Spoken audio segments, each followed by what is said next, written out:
Hi, this is Judi from the Global Textile Hub. I wanted to share an experiment I've been working on for the last month that combines my interest in hand-building pottery, paper mache, fiber, and the Japanese technique of golden joinery or kintsugi or kintsukuri, where broken pottery is mended using gold, silver, or platinum. Years ago, one of my pots exploded in the pit kiln, and I managed to salvage all the pieces, eventually reassembling the pot with the broken areas mended in gold. I think the Japanese are right. It does look more beautiful now for having been broken. As I looked at this pot over time, I wondered if this golden joinery idea could be translated to fiber objects some way, and decided to experiment on a fabric mache vase that I made about 40 years ago, and it had begun to discolor. It was uninteresting, and I didn't think I had anything to lose by changing it. I wanted to cover the vase with sari silk, but I wasn't sure if the silk sheen would remain once the paper mache glue dried, so I first covered a bamboo plate to see how the fabric would look once the glue had dried on top. Unlike the cold paper mache glue I used as a child, the cooked version of this glue dried clear, allowing the fabric colors to show through. My first job then was to cut the vase into 3 shapes that I thought would be relatively easy to reassemble. My original vase was made with plaster fabric. Some of you may remember the plaster casts used to set broken bones. That was what I used. So it was relatively easy to cut.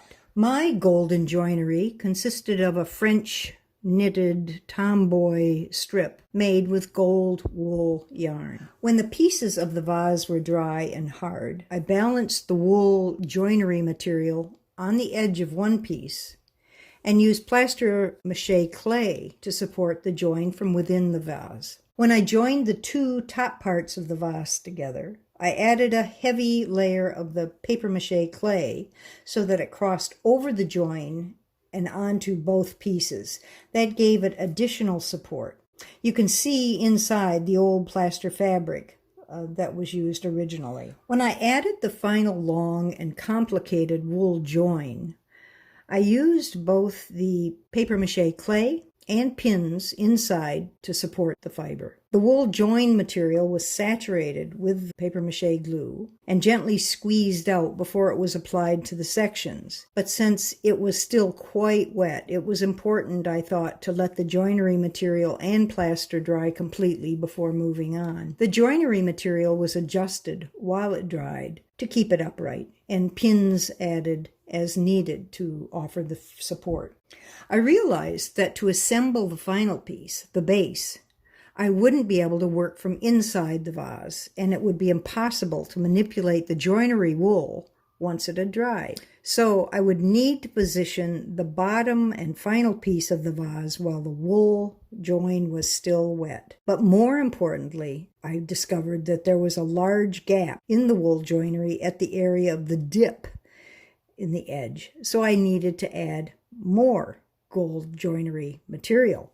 Stacking extra rows of wool join on top of one another posed its own problem, since there was now no structural integrity. To get around this, I inserted pins vertically into the edge to act as sort of a construction rebar, and they are left in there permanently as support. The vase was placed in a toilet paper support while the final section was added. Pins supported the piece and were placed so that they could lever the wool join towards the front of the vase. An additional yarn was threaded through the wool joinery and taped to the vase outside to stabilize it and keep an even pressure on the wool as it dried. Adjustment of that wool join happened for several days, and I kept fiddling with it to try and get it to be vertical. After 3 days, the vase was dry, hard, and unfinished. It still needed to be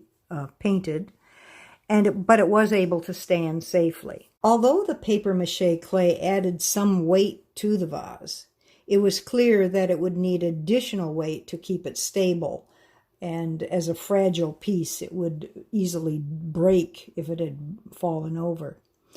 I used a kilo of rice in 2 separate lightweight plastic bags and dropped them into the bottom. That filled about the bottom third of the vase and gave it good weight.